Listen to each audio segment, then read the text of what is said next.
Got an exercise today that is going to help strengthen and mobilize through the hip joints in the frontal plane, so side to side movement. So to start, you are going to bring the feet fairly wide, so you want at least about 3 feet of distance in between the feet.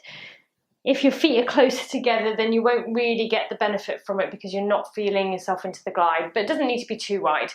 So from here, the hands will come to the hips, and what I first want you to do is feel the sensation of the hips moving.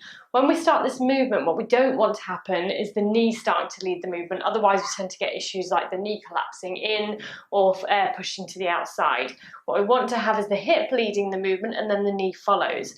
So the hands are going to come towards the hips, and then when you're ready, feeling the pressure through the feet even and equal through the tripod of the foot, so the big toe mound, the little toe mound, and through the heel of each of the feet. Then when you're ready, just doing a little wiggle of the hips side to side. So as you tilt the pelvis as if it was on a seesaw, you'll feel a little bit of a stretch through the inside of the thigh, and maybe a little bit of a stretch through the outside of the opposite thigh. And then slowly back to center, and then opposite side. And then center, and opposite side. So imagine you're between 2 panes of glass doing this, so you can't lean forwards or back. That might mean that the movement is a little bit smaller, but that's absolutely fine. And once you feel that you've got that movement, come back to center, and then this time, as you start to shift your hips over towards your right hand side, you're going to let the hips go further, and to go further, you'll need to bend that right knee.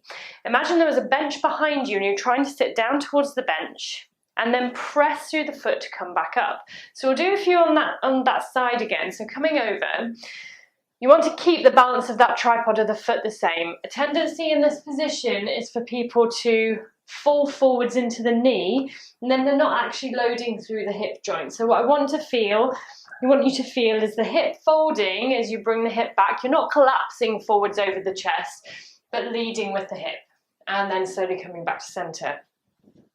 The other thing that people will tend to do is collapse through the opposite side arch.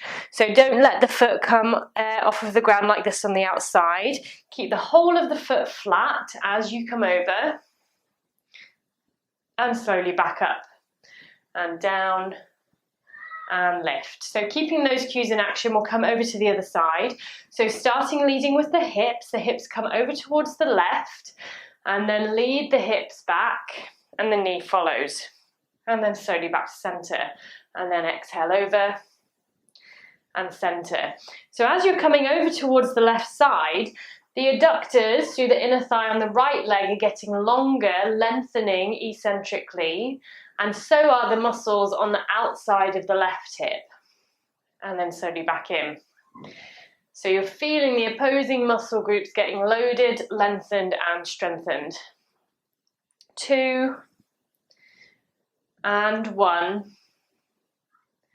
and back to center. And then when you're ready, stepping your feet back in. Give your legs a little shake out. So see how you get on with that exercise and let me know.